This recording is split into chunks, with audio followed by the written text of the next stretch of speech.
Command grab meteor attacks can be jumped out of on reaction.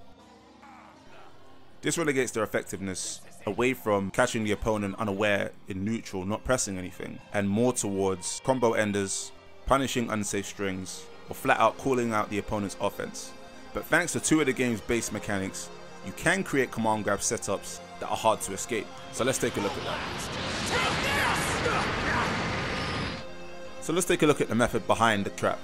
My inputs are on the left hand side, and if they look sloppy, allow me please.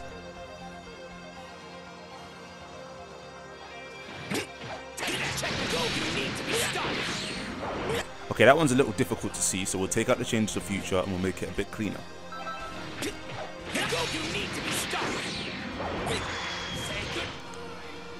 Okay, so what's happening here is Trunks is performing a block string in order to condition the opponent. Now, just as the opponent is about to exit block stun, calls the assist at the right time, and then performs Heat Dome, his level 3.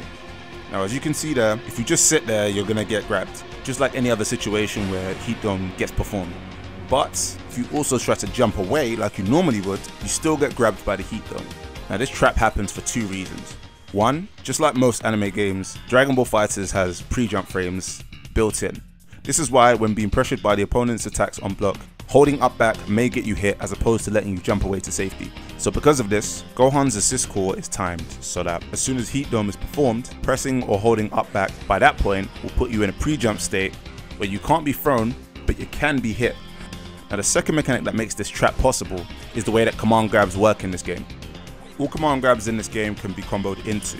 So because of this, as you can see at the top left there on my health bar, when I try to jump away, I get hit by Gohan's Super Dragon Flight Assist, the Dragon Punch, which in turn combos into Trunks' Heat Dome, which does scale a little bit as opposed to just hitting it raw. And all of this comes together to make a trap that is difficult but not impossible to escape.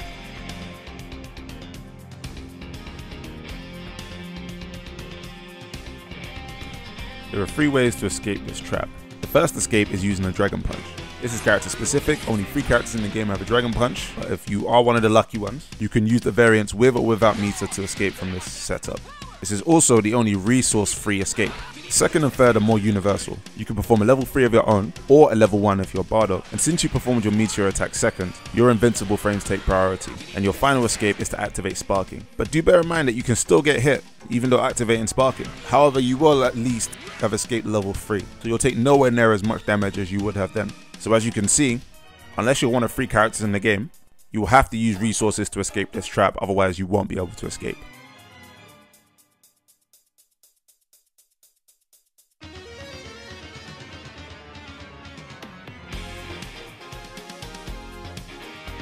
Heat Dome trap can be performed in neutral, but it's most effective in block strings, where mind games can be implemented around it. One of the biggest positives, especially for a character like Trunks, is giving the opponent an extra thing to worry about on block, especially in the latter half of his strings. Typically with Trunks' block strings, once Trunks has gotten past the slide, you no longer have to crouch as he's used his only low.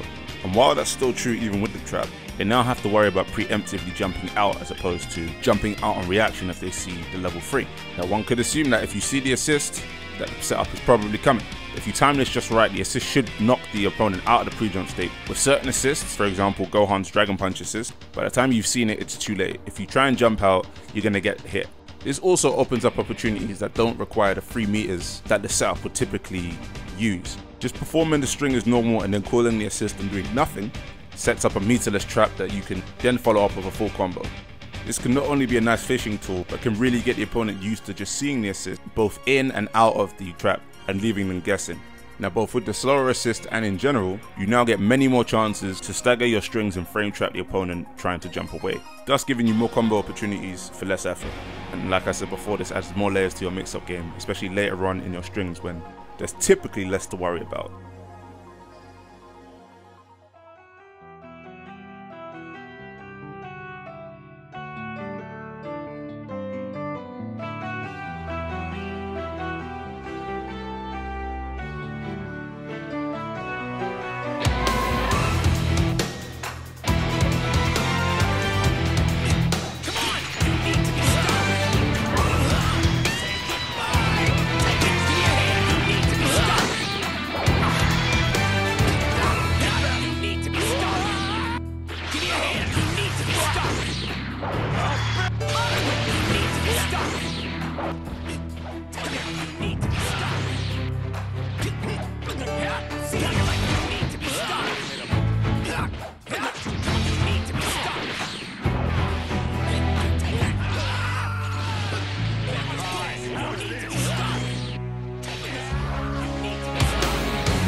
Anyway, that has been the setup.